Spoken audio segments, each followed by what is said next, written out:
ግሎባል ፋይናንሻል ኢንተግሪቲ የተባለ ዓለም አቀፍ የፋይናንስ ተቋም እንዳስታወቀው ኢትዮጵያ ከ1970ዎቹ እስከ 2014 ባሉት ዓመታት ውስጥ በአጠቃላይ ግምቱ $26.5 ቢሊዮን የሚጠጋ ገንዘብ ስለመዘረፏና ይህ ገንዘብ በአውሮፓ ባንኮች ስለመቀመጡ አስታውቋል። በሌላ በኩል መንግስት በመጪዎቹ 10 ዓመታት በአገር አቀፍ ደረጃ ሊያከናውን ያሰባቸውን ግዙፍ ሜጋ ፕሮጀክቶችን ለማከናወን $400 ቢሊዮን እንደሚያስፈልግ ተገልጿል። ይህም የበጀቱን 11% የፋይናንስ ጉድለት ያመጣል ሲልም መረጃው አመላክቷል። ሰላም ጤና ይስጥልን ውድ አድማጭ ተመልካቾቻችን እንደምን ሰንብታችኋል? ይህ ገበያ ሚዲያ ነው። ፕሮግራማችን ከገበያ ሚዲያ ዘውትር በዚህ ሰዓት ወደ እናንተ የሚደርሰው ገበያ ሚዲያ ልዩ ጥንቅር ፕሮግራማችን ነው። በዛሬው የገበያ ሚዲያ ልዩ ጥንቅር ኢትዮጵያ ከ1970 እስከ 2014 በፈረንጆቹ አቆጣጠር ባሉት ዓመታት ውስጥ $26.5 ቢሊዮን የሚጠጋ ገንዘብ ስለመዘረፏና ይህም ገንዘብ በአውሮፓ በሚገኙ የተለያዩ ባንኮች ስለመቀመጡና እንዲሁም ኢትዮጵያ በመጪዎቹ 10 ዓመታት ውስጥ አሳካቸዋለሁ ገነባቸዋለሁ ብላ ላሰበቻቸው ግዙፍ ሜጋ ፕሮጀክቶች እስከ $400 ቢሊዮን እንደሚያስፈልግ መታወቁ ተገልጿል። ይህም ኢትዮጵያ ከምትበጅተው ዓመታዊ በጀቷ 11% የፋይናንስ ጉድለት ሊገጥማት እንደሚችልም በቀጣይ የሚያሳይ ነው። እነኚህንና ሌሎች ወሳኝ መረጃዎችን ያካተተው የዛሬው የገበያ ሚዲያ ልዩ ጥንቅር ፕሮግራማችን ቁም ነገርን እንደሚያስጨብጣችሁ በማመን ለቻናሉ አዲስ የሆናችሁ ቻናሉን ሰብስክራይብ፣ ፕሮግራሙን ላይክ እና ሼር በማድረግ ሐሳብ አስተያየት ያላችሁ ደግሞ በሐሳብ መስጫ ቦክስ ወይም ሳጥን ውስጥ ሐሳባችሁን እንድታጋሩን በመግለጽ ወደ መረጃው ተሻገርን። ስራዎትን በተሻለ ጥራትና ቀልጥፍና ከቤቶ ሆነው የሚያከናውኑበት ማሽን ያስፈልጎታል? ለፍላጎተው ኤሌጋንት ማሽነሪ ያለለው በአነስተኛ ገንዘብ ጀምረው ውጤታማ የሚሆኑበት ማሽኖች እኛ ጋር ያገኛሉ። የደረቅና ፈሳሽ ሳሙና ማምረቻ ማሽን፣ የለውዝ ቅቤ ማምረቻ ማሽን፣ የጨውና ቅመማ ቅመም መፍጫ ማሽን፣ የመኖ ማቀነባበሪያ ማሽን፣ የፕላስቲክ መፍጫና መጨፍለቂያ ማሽን፣ የቡና ማሽን፣ የልብስ ማጠቢያ ማሽን፣ የሻማና የጧፍ ማምረቻ ማሽን፣ የሽንኩርት መፍጫና ገብስ መፈተጊያ ማሽንን ጨምሮ ዘመናዊ የአረቄ ማውጫ ማሽኖችን በተመጣጣኝ ዋጋ አቅርበንልዎታል። ምርቶቻችንን ከሙሉ ዋስትናና የአመራረት ስልጠና እንዲሁም የጥሬ ዕቃ አቅርቦት ጋር ያገኛሉ። አድራሻችን አዲስ አበባ የሳሪስ ውሃና ማርያም ኪዳነ ምህረት ጸበል ብርሃን ባንክ ፊት ለፊት ያገኙናል። ለበለጠ መረጃ በ0923 23 23 84 አሊያም በ0922 45 35 71 ላይ ይደውሉልን። ኤሌጋንት ማሽነሪ ለርሶ 8.5 ሚሊዮን ህዝብና ጠንካራ ኢኮኖሚ ብሎም አጠቃላይ ሀገራዊ ምርቷ ወደ $800 ቢሊዮን ይጠጋል ተብሎ የሚተመንላት ምዕራብ አውሮፓዊቷ በዓለም 18ኛውን ግዙፍ ኢኮኖሚ መገንባት የቻለችው ስዊዘርላንድ በስዊዝ ባንክ አማካኝነት በዓለማችን በተለይም በሙስና የሚገኙ በርካታ ገንዘቦች ማከማቻ ነች። በተለይም ስዊዝ ባንክ በአፍሪካ የተለያዩ ጊዜያት እየተፈራረቁ የመጡ መንግስታት የሚዘርፉትን ወይም በሙስና የሚያገኙትን ገንዘብ በአብዛኛው የሚያስቀምጡባትና ሲሞቱ ደግሞ መንግስታቱ ሳያገኙ አገሪቱም ሳትጠቀም ገንዘቡ በስዊዝ መንግስት ተበልቶ የቀረበት ጊዜ በርካታ ነው። በተለይም ስዊዝ ባንክ አሁን ላይ በዓለም አቀፍ ደረጃ ጠንካራ የፋይናንስ ስርዓትን በመከተል የደንበኞችን ሚስጥር በመጠበቅና በአውሮፓም ሆነ በዓለም አቀፍ ደረጃ ለየትኛውም ሀገር መንግስት መረጃዎችን አሳልፈው ባለመስጠት ወይም ደግሞ ለደንበኞች ሴፍቲን ይሰጣል በሚል ተመራጭ ከሆኑ ዓለም አቀፍ ባንኮች አንዱ ነው። በተለይም በህይወት ያሉና በህይወት የሌሉ በርካታ የአፍሪካ ሀገራት መሪዎች በርካታ ገንዘቦቻቸውን በስዊዝ ባንክ ማስቀመጣቸው የሚገለጽ ሲሆን እስካሁንም በርካታ ቢሊዮን ዶላሮች በስዊዝ ባንክ ስለመቀመጣቸው መረጃዎች ይጠቁማሉ። የስዊዝ ባንኮች አሁን ላይ የሀገሪቱን አጠቃላይ ምጣኔ ሀብታዊ ወይም ጠቅላላ የሀገሪቱን ምርት 10% የሚይዙ ሲሆን ይህም በዓለም አቀፍ ደረጃ ስዊዝ ባንክ ምን ያህል ተመራጭ እንደሆነና የስዊዝ ባንኮች የሚያንቀሳቀሱት የገንዘብ መጠን ግዝፈቱ ምን ያህል እንደሆነ የሚያመላክት ነው። ታማኝ ባንክ፣ ሚስጥርን ጠባቂ እንደዚሁም ቀልጣፋ አገልግሎትን ይሰጣሉ በሚል በርካታ የአፍሪካ አምባገነን መሪዎችና ሙሰኞች ገንዘባቸውን በስዊዝ ባንክ ማስቀመጥን እንደሚመርጡ መረጃዎች የሚጠቁሙ ሲሆን በተለይም ነገስታት ከዚህ ቀደም በርካታ ቢሊዮን ዶላሮችን በስዊዝ ባንክ ስለማስቀመጣቸው የሲኤንኤን እና የኒውዮርክ ታይምስ መረጃዎች ይጠቁማሉ። ኢትዮጵያም በተመሳሳይ ከ1950ዎቹ እስከ 2014 ባሉት ዓመታት በመሪዎቿ የተዘረፉ በርካታ ቢሊዮን ዶላሮች በስዊዝ ባንክ ስለመቀመጣቸው መረጃዎች አመላክተዋል።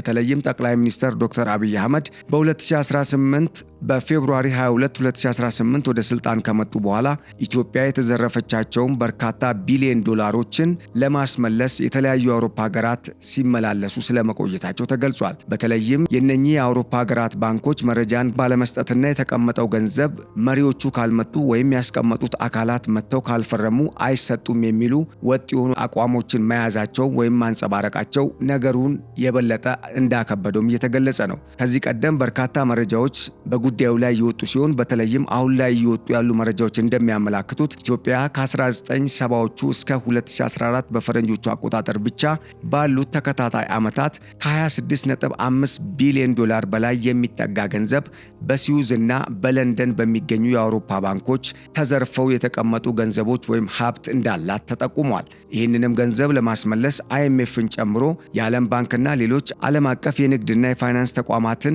ማዕከል ያደረገ እንቅስቃሴን ኢትዮጵያ ጀምራ ቢሆንም እስካሁን ግን አንድም ገንዘብ የተመለሰ እንደሌለ ነው የመንግስት ሪፖርት የሚያሳየው። ስዊዝ ባንክ እንደሚታወቀው የበርካታ አፍሪካውያን ሀገራት መሪዎች የዘረፉትን ገንዘብ የሚያስቀምጡበት ዋና የገንዘብ ማከማቻ ቋታቸው ሲሆን በተለይም እነኚህ የአፍሪካ ሀገራት ህዝቦቻቸው በረሃብ አለንጋ እየተገረፉና በድህነት አረንቋ ውስጥ እየኖሩ መሪዎቻቸው ግን በሀብት ማማ ላይ ለመቀመጥ አስበው ከህዝቡ የዘረፉትን በርካታ ቢሊዮን ዶላር በስዊዝ ባንክ ለዘመናት ሲያስቀምጡ መቆየታቸው መረጃዎች ይጠቁማሉ። ለአብነትም ኮንጎ በሞቡቱ ሴሴኮ የተዘረፈችውን 5 ቢሊዮን ዶላር በስዊዝ ባንክ መቀመጡ የተገለጸ ሲሆን በተመሳሳይ አንጎላም ጆሴ ኤድዋርዶ ዶሳንቶስ በሚያስተዳድርበት ዘመን 24 ቢሊዮን ዶላር የሚጠጋ ገንዘብ በስዊዝ ባንክ ስለመቀመጡ ተገልጿል። እንደዚሁም ናይጄሪያ አባቻ በተሰኘው ቢሮ ውስጥ ሞቶ በተገኘው መሪው አማካኝነት ከ4 ቢሊዮን ዶላር በላይ ገንዘብ በስዊዝ ባንክ አስቀምጠው እንደነበር የታወቀ ሲሆን በተመሳሳይ በኬንያ ከ1990 እስከ 2010 በፈረንጆቹ አቆጣጠር ባሉት ዓመታት 3 ቢሊዮን ዶላር የሚጠጋ ገንዘብ በስዊዝ ባንክ ተቀምጦ ስለመገኘቱ የሲኤንኤን መረጃ ያስረዳል። አፍሪካ ኤክስፖነንት ዌብ የተሰኘው ድረገጽ እንዳስታወቀው የኬንያ መንግስት ከ2 ቢሊዮን ዶላር በላይ የሚጠጋ ገንዘብን ማስመለስ ቢችልም አሁንም ድረስ 2.3 ቢሊዮን ዶላር የሚጠጋ ገንዘብ በስዊዝ ባንክ ተቀምጦ እንዳለ አመላክቷል። ይህንንም ገንዘብ ለማስመለስ የኬንያ መንግስት አሁን ላይ ከፍተኛ ጥረትን እያደረገ ቢሆንም ባንኩ አስቀማጩ ግለሰብ ወይም ቡድን መጥቶ ካልፈረመ ገንዘቡን ሊመልስ እንደማይችልና ይህም ገንዘብ ለስዊዝ መንግስት ገቢ ሊደረግ እንደሚችል ስለማመላከቱ ይህ መረጃ አመላክቷል። ታንዛኒያ በበኩሏ 585 ሚሊዮን ዶላር ተዘርፋ በስዊዝ ባንክ የተቀመጠ ገንዘብ እንዳላት የተገለጸ ሲሆን ዩጋንዳም 270 ሚሊዮን ዶላር፣ ሩዋንዳ 190 ሚሊዮን ዶላር፣ ብሩንዲ 122 ሚሊዮን ዶላር ከህዝብ ተዘርፎ በስዊዝ ባንክ ስለመቀመጡ መረጃዎች ይጠቁማሉ። ኢትዮጵያ 18 ዓመታት በፈጀ ጊዜ ውስጥ ማለትም ከ1990 እስከ 2006 ድረስ ባሉት ዓመታት ውስጥ 8.3 ቢሊዮን ዶላር የሚጠጋ ገንዘብ በተለይም በአብዛኛው ከውጭ እርዳታ የሚገኙ ገንዘቦችን በለንደን ባንኮች ስለማስቀመጧም ተገልጿል።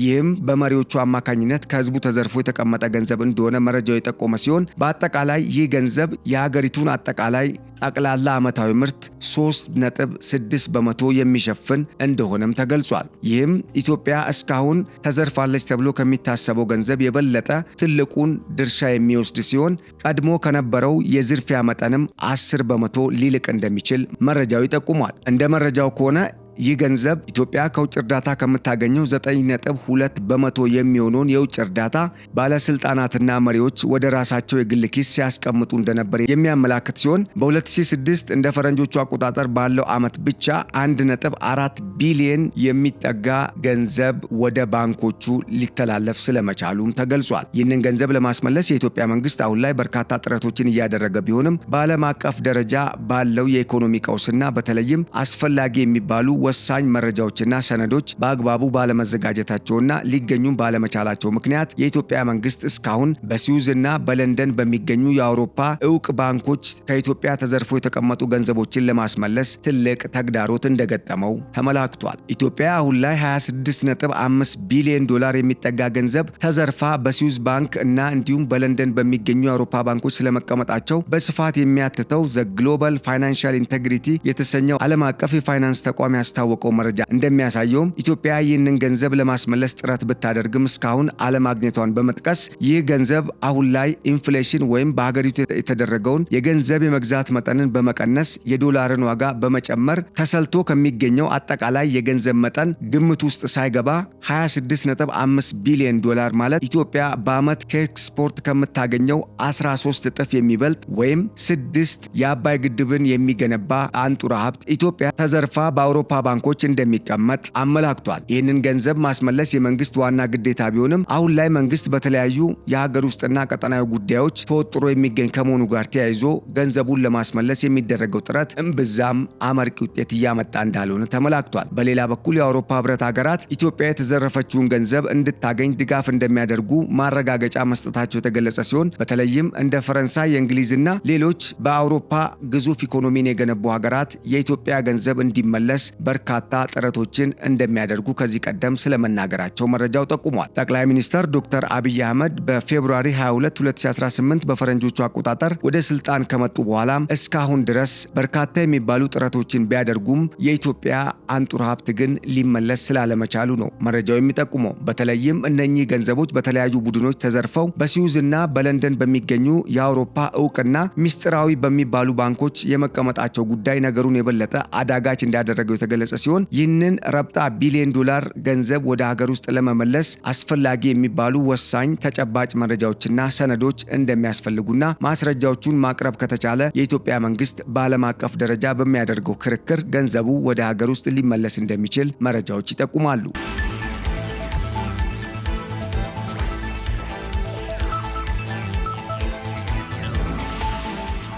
በሌላ መረጃ ኢትዮጵያ በመጪዎቹ 10 ዓመታት ውስጥ በሀገር አቀፍ ደረጃ ለምትገነባቸው ብሔራዊ ሜጋ ፕሮጀክቶች 400 ቢሊዮን ዶላር ያስፈልጋታል ተብሏል። ይህንን ገንዘብ ለማከማቸትም ኢትዮጵያ በርካታ ጥረቶችን እያደረገች ሲሆን ይሁንና ግን እነኚህን ብሔራዊ ፕሮጀክቶች በመጪዎቹ 10 ዓመታት ለማከናወን በሚደረገው ጥረት የሀገሪቱ የበጀት አቅም 11 በመቶ የፋይናንስ ጉድለት ሊገጥመው እንደሚችል ከወዲሁ ተመላክቷል። የልማት ወጪው ከ257 እስከ 397 ቢሊዮን ዶላር የሚፈልግ እንደሆነ የተገለጸ ሲሆን በቀጣዮቹ 10 ዓመታት ለሚገነቡ ፕሮጀክቶች ይውላል ተብሎ ከታሰበው አጠቃላይ ገንዘብም አብዛኛው ከሀገር ውስጥ ገቢ እንደሚገኝ ቢገመትም ነገር ግን መንግስት አሁን ላይ ባለው አጠቃላይ የዓለም አቀፍና የቀጠናዊ ብሎም በሀገር ውስጥ እየታዩ ካሉ ግጭቶች አንጻር ገንዘቡን ሙሉ በሙሉ ያገኛል የሚለው ጉዳይ አጠያቂ ሊሆን እንደሚችል ይገመታል። በ2023 እና 2024 እንደ አውሮፓውያን አቆጣጠር ኢትዮጵያ 7.3 በመቶ ፈጣን የኢኮኖሚ እድገትን በማስመዝገብ በአፍሪካ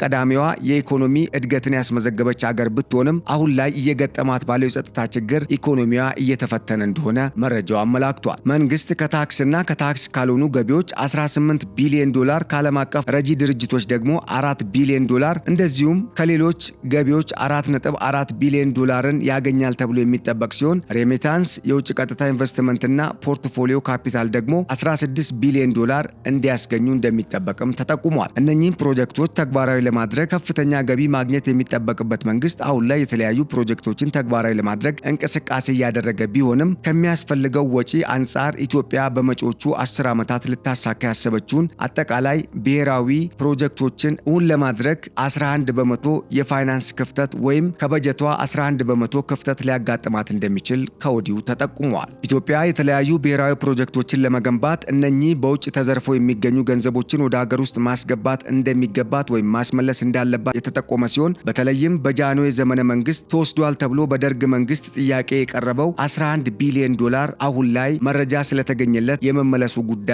በቅርበት ሊሳካ የሚችልበት ሁኔታ ስላለ መንግስት በዚህ ላይ ጠንክሮ ሊሰራ እንደሚገባ የተለያዩ ምሁራን ጠቁመዋል። በአንጻሩ ሌላው ቀሪው ገንዘብ አዳጋችና በርካታ ማስረጃዎችን የሚፈልግ ከመሆኑ ጋር ተያይዞ በተለይም በተለያዩ ግለሰቦች ስም የተቀመጠና በስዊዝ ባንክ የሚገኝ ገንዘብ ከመሆኑ ጋር ተያይዞ ከዚህ ቀደም ከነበረው የታሪክ ተሞክሮ አንጻር ስዊዝ ባንክ ባለቤቱ ወይም ገንዘቡን ያስቀመጠው ትክክለኛው ግለሰብ በቦታው ወይም በባንኩ ዋና መስሪያ ቤት ተገኝቶ ፊርማውን ካላኖረና ይሁንታ ካልሰጠ ኢትዮጵያ ለዓመታት ስትዘረፍ የነበረችው ገንዘብ ሊመለስላት እንደማይችልም እየተጠቆመ ነው። በአጠቃላይ ኢትዮጵያ ይህን ሁሉ ገንዘብ ተዘርፋ አሁን ላይ ለሚያስፈልጓት ብሔራዊ ፕሮጀክቶች አጣብቂኝ ውስጥ መውደቅ የለባትም የሚል እምነት ያላቸው ምሁራን እንደሚገልጹት ኢትዮጵያ ከአውሮፓ ህብረትና በተለይም ከአሜሪካ ጋር ያላትን ግንኙነት በማጠናከር በስዊዝ እና በእንግሊዝ መንግስት ላይ ጫና ጫና እንዲደረግ በማድረግ ወይም መንግስታቱ በባንኮቻቸው ላይ ጫና እንዲፈጥሩ በማድረግ ገንዘቡን በማስመለስ አሁን ላይ አቅዳ እየሰራች ላለችውና ወደፊት ለማሳካት አስባ አቅዳ እየተንቀሳቀሰች ላለችው ብሔራዊ ፕሮጀክቶች ማሳኪያ ይሆን ዘንድ ይህንን ረብጣ ቢሊዮን ዶላር ማስመለስ የግድ እንደሚላት ተጠቁሟል።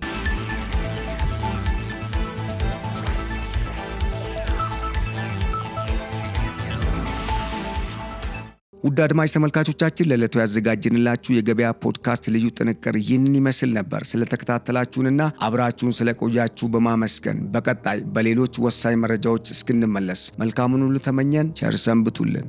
ስራዎትን በተሻለ ጥራትና ቅልጥፍና ከቤቶ ሆነው የሚያከናውኑበት ማሽን ያስፈልጎታል? ለፍላጎተው ኤሌጋንት ማሽነሪ ያለለው በአነስተኛ ገንዘብ ጀምረው ውጤታማ የሚሆኑበት ማሽኖች እኛ ጋር ያገኛሉ። የደረቅና ፈሳሽ ሳሙና ማምረቻ ማሽን፣ የለውዝ ቅቤ ማምረቻ ማሽን፣ የጨውና ቅመማ ቅመም መፍጫ ማሽን፣ የመኖ ማቀነባበሪያ ማሽን፣ የፕላስቲክ መፍጫና መጨፍለቂያ ማሽን፣ የቡና ማሽን፣ የልብስ ማጠቢያ ማሽን፣ የሻማና የጧፍ ማምረቻ ማሽን፣ የሽንኩርት መፍጫና ገብስ መፈተጊያ ማሽንን ጨምሮ ዘመናዊ የአረቄ ማውጫ ማሽኖችን በተመጣጣኝ ዋጋ አቅርበንልዎታል። ምርቶቻችንን ከሙሉ ዋስትናና የአመራረት ስልጠና እንዲሁም የጥሬ ዕቃ አቅርቦት ጋር ያገኛሉ። አድራሻችን አዲስ አበባ የሳሪስ ውሃና ማርያም ኪዳነ ምሕረት ጸበል ብርሃን ባንክ ፊት ለፊት ያገኙናል። ለበለጠ መረጃ በ0923 23 23 84 አሊያም በ0922 45 35 71 ላይ ይደውሉልን። ኤሌጋንት ማሽነሪ ለርሶ